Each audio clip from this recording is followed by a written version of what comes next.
Hello दोस्तों, मैं आकाश गर्ग आज इस वीडियो में आप सभी को LIC के न्यू एंडोमेंट प्लान के बारे में बताने वाला हूं, जिसका प्लान नंबर है 914। तो आइए सबसे पहले जान लेते हैं कौन कौन इस पॉलिसी को ले सकते हैं। उसके बाद हम एक एग्जांपल लेके इस पॉलिसी के प्रीमियम, मैच्योरिटी और डेथ बेनिफिट के बारे में भी जान लेंगे। तो सबसे पहले बात आती है मिनिमम एज की, यानी कि कम से कम उम्र आपकी कितने साल की होनी चाहिए अगर आप इस इंश्योरेंस प्लान को लेना चाहते हैं। तो वो यहाँ पे दिया गया है 8 साल का, यानी कि अगर आपकी उम्र 8 साल या 8 साल से ज़्यादा की है तो आप इस पॉलिसी को ले सकते हैं। उसके बाद यहाँ पे बात आती है मैक्सिमम एज की, यानी कि अगर आप इस पॉलिसी को लेना चाहते हैं तो ज़्यादा से ज़्यादा कितनी उम्र तक के व्यक्ति इस इंश्योरेंस पॉलिसी को ले सकते हैं। तो वो एज यहाँ पे दी गई है 55 साल की, यानी कि 8 साल से बच्चे से लेके 55 साल तक के व्यक्ति इस इंश्योरेंस पॉलिसी को ले सकते हैं। उसके बाद बात आती है मिनिमम टर्म की, यानी कि इस पॉलिसी को आप कम से कम कितने साल के लिए ले सकते हैं। तो वो टाइम पीरियड यहाँ पे दिया गया है 12 साल का, यानी कि कम से कम 12 साल के लिए आपको इस इंश्योरेंस पॉलिसी को लेना होगा। उसके बाद बात आती है मैक्सिमम टर्म की, यानी कि ज़्यादा से ज़्यादा इस इंश्योरेंस पॉलिसी को आप कितने साल के लिए ले सकते हैं। तो उसके लिए यहाँ पे 35 साल का टाइम पीरियड दिया गया है, यानी कि कम से कम आप 12 साल के लिए इस पॉलिसी को ले सकते हैं और ज़्यादा से ज़्यादा 35 साल के लिए इस इंश्योरेंस पॉलिसी को ले सकते हैं। इसके बीच में आप कोई भी टर्म चूज कर सकते हैं, जैसे कि 13 साल, 14 साल, 15 साल, 20 साल, 21 साल, जो भी आपको सही लगती है उसके हिसाब से आप पॉलिसी टर्म यहाँ पे ले सकते हैं। उसके बाद बात आती है मिनिमम सम एश्योर्ड की, यानी कि कम से कम बीमा आप इसमें कितने रुपए का ले सकते हैं। इसका मतलब ये नहीं है कि आपको इतना अमाउंट पे करना होगा। इसके बेसिस पे जो भी आपका इंश्योरेंस प्रीमियम है, मैच्योरिटी बेनिफिट है, वो सब कैलकुलेट किए जाते हैं। तो यहाँ पर मिनिमम सम एश्योर्ड है 1 लाख रुपए का। उसके बाद बात आती है मैक्सिमम सम एश्योर्ड की, यानी कि ज्यादा से ज्यादा बीमा आप इसमें कितने रुपए का ले सकते हैं। तो उसके लिए यहाँ पे कोई भी लिमिट नहीं दी गई है, ये आपकी इनकम पे डिपेंड करता है कि ज्यादा से ज्यादा इंश्योरेंस आप इसमें कितना ले सकते हैं। आपकी इनकम प्रूफ के अकॉर्डिंग यहाँ पे LIC आपको इंश्योरेंस देती है। आइए अब एक एग्जांपल लेके समझते हैं कि ये पूरा इंश्योरेंस प्लान कैसे काम करता है। तो एग्जांपल समझने के लिए मान लेते हैं जो आपकी उम्र है वो 35 साल की है और आप इस इंश्योरेंस पॉलिसी को लेना चाहते हैं। उसके बाद हम मान लेते हैं कि आप 5 लाख रुपए का इसमें बीमा लेना चाहते हैं, यानी कि जो हमारी पॉलिसी का सम एश्योर्ड होगा वो 5 लाख रुपए का होगा। उसके बाद हम बात करते हैं टर्म की, यानी कि आप कितने साल के लिए पॉलिसी लेना चाहते हैं। तो हम मान लेते हैं 21 साल के लिए आप इस पॉलिसी को लेना चाहते हैं। तो अगर हम इस पॉलिसी के प्रीमियम की कैलकुलेशन करते हैं तो पहले साल आपको इसमें लगभग 23,908 रुपए का प्रीमियम पे करना होगा। उसके बाद बाकी के बचे सालों में आपको 23,393 रुपए का प्रीमियम पे करना होगा, जो कि आपको ये सालाना पे करना होगा। अगर आप 6 महीने में, 3 महीने में या हर महीने में किस्त भरना चाहते हैं तो वो आप स्क्रीन पर देख सकते हैं। तो यहाँ पर जो अब आपकी एज है वो 35 साल की हो गई है, तो हमने 21 साल के लिए ये पॉलिसी ली है, तो हमें आने वाले 21 सालों के लिए प्रीमियम की पेमेंट करनी होगी। जब आपके 21 साल पूरे हो जाते हैं, यानी कि जब आपकी उम्र 56 साल की हो जाएगी,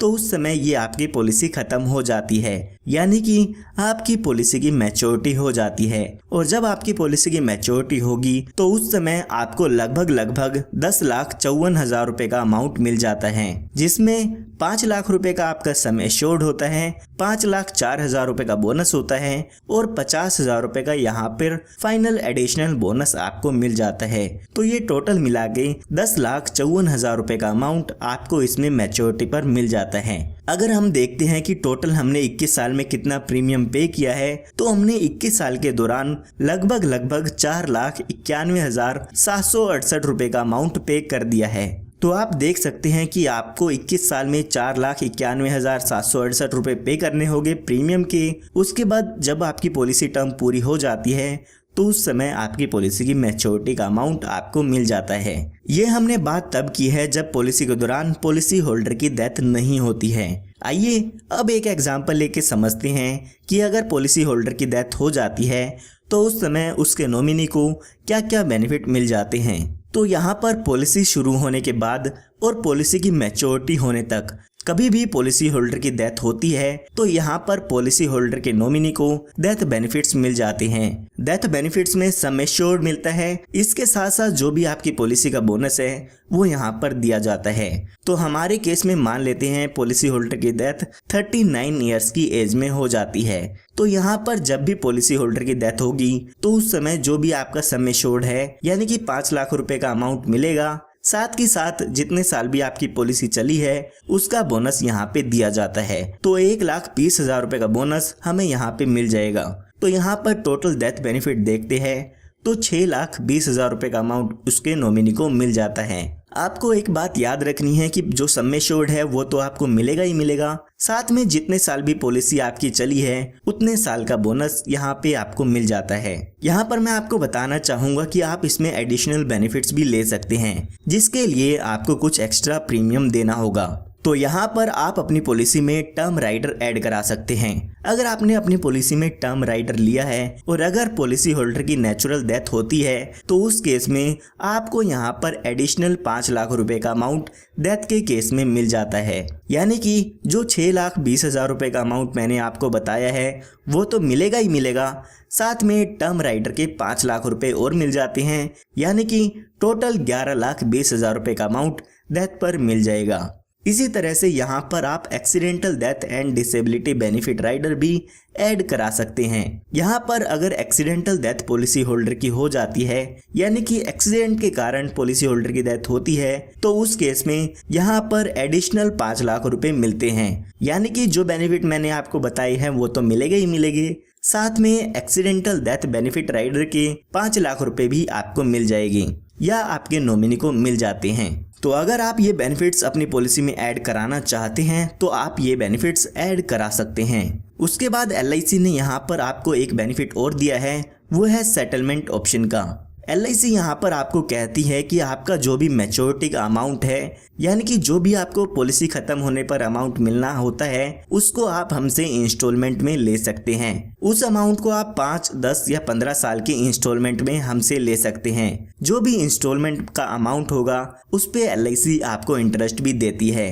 पॉलिसी की मैच्योरिटी होने से 3 महीने पहले तक आपको LIC को बताना होगा अगर आप मैच्योरिटी के अमाउंट को इंस्टॉलमेंट में लेना चाहते हैं। इसी तरह से आप डेथ बेनिफिट को भी इंस्टॉलमेंट में ले सकते हैं। आप पॉलिसी के दौरान बता सकते हैं कि आपकी डेथ होने के बाद जो भी ये अमाउंट होगा वो आपके नॉमिनी को इंस्टॉलमेंट में मिले या एक साथ मिले।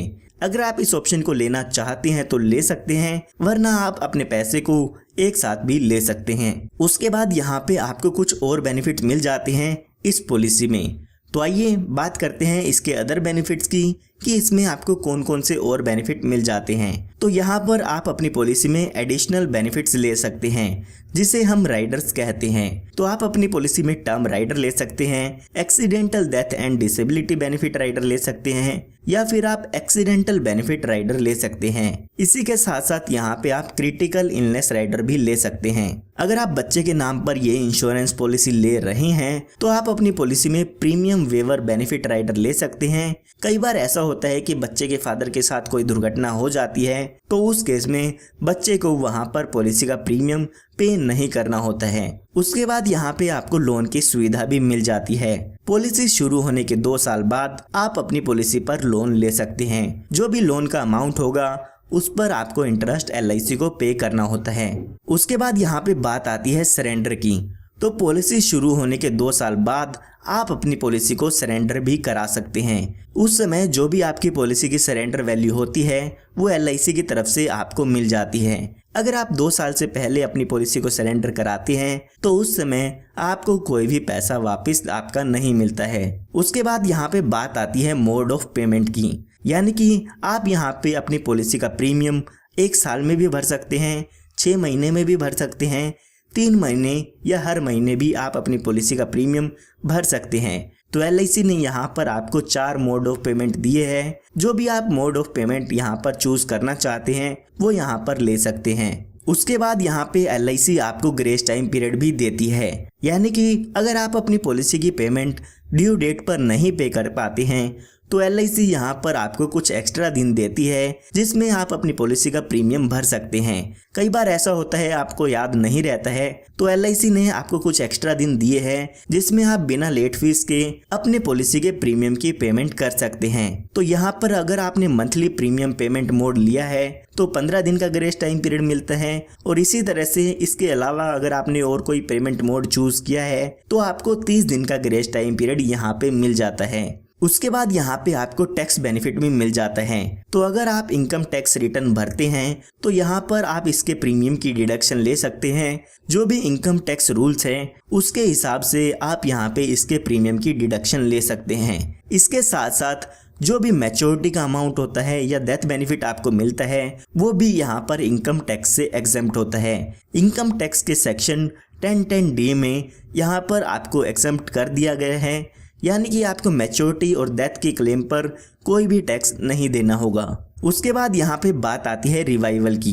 कई बार ऐसा होता है आप अपनी पॉलिसी का प्रीमियम टाइम पर पे नहीं कर पाते हैं, तो LIC ने यहाँ पर आपको 5 साल का टाइम पीरियड दिया है, यानी कि अगर आपकी पॉलिसी बंद हो जाती है तो 5 साल के अंदर अंदर आप अपनी पॉलिसी को फिर से शुरू करा सकते हैं। जो भी पॉलिसी का प्रीमियम होगा और जो भी उसकी लेट फीस होगी वो आप पे करके अपनी पॉलिसी को 5 साल के अंदर अंदर फिर से शुरू करा सकते हैं। तो उम्मीद करता हूँ आपको अब LIC के प्लान नंबर 914 के बारे में सभी इंफॉर्मेशन मिल गई होगी। तो अगर आप ऐसे ही वीडियोस चाहते हैं LIC प्लान्स के बारे में तो आप हमारे चैनल को सब्सक्राइब कर सकते हैं। अगर आपको ये वीडियो पसंद आई है तो इस वीडियो को लाइक ज़रूर कीजिएगा, और अगर आप और भी कुछ इस इंश्योरेंस प्लान के बारे में जानना चाहते हैं तो वो आप हमसे कमेंट में भी पूछ सकते हैं।